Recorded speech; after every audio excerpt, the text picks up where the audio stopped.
बिस्मिल्लाहिर्रहमानिर्रहीम। Dear students, it's Mohammad Ishaq ELL के platform से मैं हाज़िर हूँ।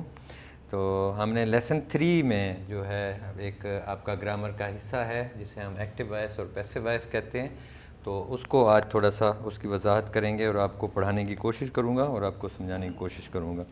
आमतौर पर पहले हम डिफ़ाइन करते हैं कि एक्टिव वॉइस और पैसिव वॉइस होता क्या है, इसकी वजाहत कर देते हैं।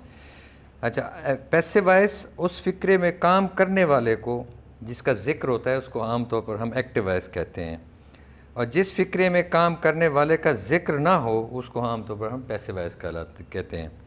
दूसरे लफ्ज़ों में, वो फ़िक्रा एक्टिव वॉइस होता है जिस फ़िक्रे का सब्जेक्ट खुद काम करता है, और जिसका सब्जेक्ट कोई काम नहीं करता या वो काम उससे लिया जाता है उसको हम पैसिव वॉइस कहते हैं। मैंने एक फ़िक्रा लिखा है, ही राइट्स ए लेटर। मैं इस फ़िक्रे को पैसिव वॉइस में बनाने से पहले इसकी जो चेंज करने को, एक्टिव वॉइस को पैसिव वॉइस में चेंज करने की जो मुख्तलिफ़ किस्म के मराहिल हैं वो बताना चाहूँगा आपको। अब ही राइट्स ए लेटर, इसमें ही सब्जेक्ट है, राइट्स वर्ब है, आ लेटर जो है वो ऑब्जेक्ट है। आमतौर पर उर्दू में सब्जेक्ट को फ़ाइल, वर्ब को फ़ेल और ऑब्जेक्ट को मफ़ूल कहते हैं। अब क्या है, अब इस फ़िक्रे में क्या है, ऑब्जेक्ट आ लेटर है। जब हम इसको पैसिव वॉइस में तब्दील करेंगे तो आ लेटर जो है ना वो आपका क्या होगा, क्या उसको अगर हम चेंज करेंगे तो किस तरीके से होगा। पहली जो तब्दीली होगी वो इस तरीके से होगी, अब जो है old object as a new subject. अब आपका ओल्ड ऑब्जेक्ट क्या है बोला, वो है आ लेटर, ठीक है। अब आ लेटर जो है ये आपका आ गया न्यू सब्जेक्ट, ये न्यू सब्जेक्ट बन गया जी आपका, ठीक है। अब दूसरी जो चेंज है इसमें, जो दूसरी चेंज की जाती है वो ये है कि new subject will start with capital letter. हमने जो न्यू सब्जेक्ट बनाया है ये आपका आ लेटर अब क्या है, यहाँ पर क्या है, न्यू सब्जेक्ट, ये न्यू सब्जेक्ट है। तो इसको हमने स्टार्ट किसी से करना है, आ लेटर से स्टार्ट करना है, और आ लेटर जो है उसको आ को हमने क्या करना है, कैपिटल लेटर से लिखना है, कंडीशन 2। अब जो तीसरी जो कंडीशन है वो है helping verb will be according to the new subject. अब आपका न्यू सब्जेक्ट जो है ना अगर सिंगुलर है तो आप इसके साथ हेल्पिंग वर्ब सिंगुलर वाली लगाएंगे, अगर आपका जो न्यू सब्जेक्ट है वो प्लूरल है तो प्लूरल वाली आप लगाएंगे। आ लेटर क्योंकि सिंगुलर है लिहाजा इसके साथ हम क्या हेल्पिंग वर्ब क्या लगाएंगे, इज।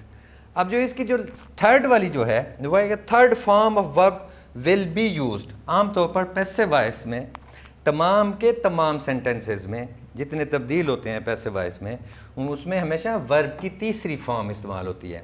अब यहाँ पर वर्ब क्या है, राइट, तो इसकी तीसरी फॉर्म क्या होगी, रिटर्न।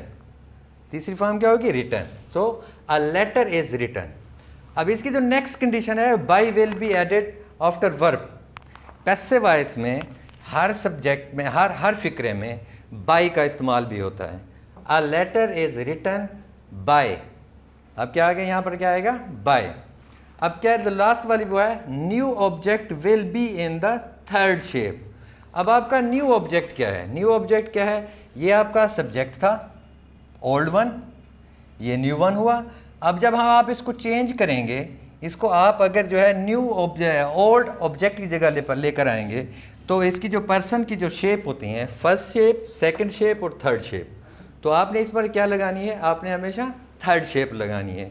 तो ही राइट्स अ लेटर, यहाँ पर आपका ओल्ड सब्जेक्ट जो है वो ही है, लिहाजा यहाँ पर आपकी क्या आएगी, हिम। क्या, ही हिज, हिम।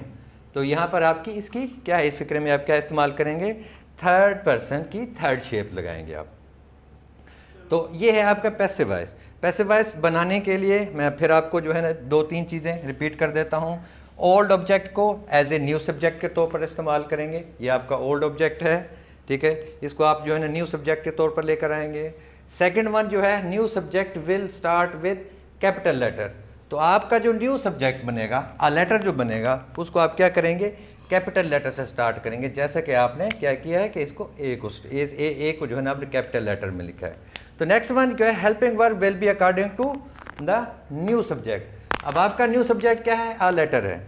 अगर आ लेटर है, ये सिंगुलर है तो सिंगुलर के साथ इज लगाएंगे, अगर ये प्लूरल होता तो उसके साथ आप आर लगाते, ठीक है। तो आपने हेल्पिंग वर्ब जो है उसको न्यू सब्जेक्ट के साथ के रेफरेंस से आपने इस्तेमाल करना है। नेक्स्ट वन जो कंडीशन है वो है कि third form of verb will be used. और याद रखिएगा कि जो पैसिव वॉइस होते हैं, पैसिव वॉइस में हमेशा वर्ब की तीसरी फॉर्म इस्तेमाल होती है, जैसे कि हमने यहाँ पर इस्तेमाल की। राइट पहली फॉर्म है और भैया यहाँ पर क्या आ जाएगी, रिटर्न तीसरी फॉर्म आ जाएगी। तो नेक्स्ट कंडीशन है by will be added after verb. अब वर्ब क्योंकि ये है आपकी वर्ब की तीसरी फॉर्म आपने लगाई है चेंज के लिहाज से, लिहाजा इसके बाद आपने किस चीज़ का इजाफा कर देना है, क्या लगा देना है, बाय लगा देना है, बाय लगा। और उसके बाद जो लास्ट वन है इसकी जो चेंज है, repeating again, new object will be in the third shape. जब आप पर्सनस को चेंज करते हैं तो पर्सन की जो चेंजेस होती हैं, जैसे we, our, us, they, their, them, she, her, her, he, his, him, you, your, you. तो लिहाजा यहाँ पर आपने क्या लगाना है, बाय के बाद आपने हमेशा उसकी थर्ड शेप जो बनती है वो लगाना है, जो आपका न्यू जो ओल्ड सब्जेक्ट होगा इसकी आपने क्या लगानी है, थर्ड शेप लगानी है। तो ही की थर्ड शेप क्या बनी, ही, हिज, हिम, तो यहाँ पर आप हिम लगाएंगे। तो ये हुआ आपका passive voice. Thank you very much, आपका बहुत बहुत शुक्रिया। उम्मीद है आपको समझ आई होगी। आप अपनी एक्सरसाइज को देखिएगा, इंशाल्लाह आपको समझ आएगी। Thank you very much, so nice of you, God bless you.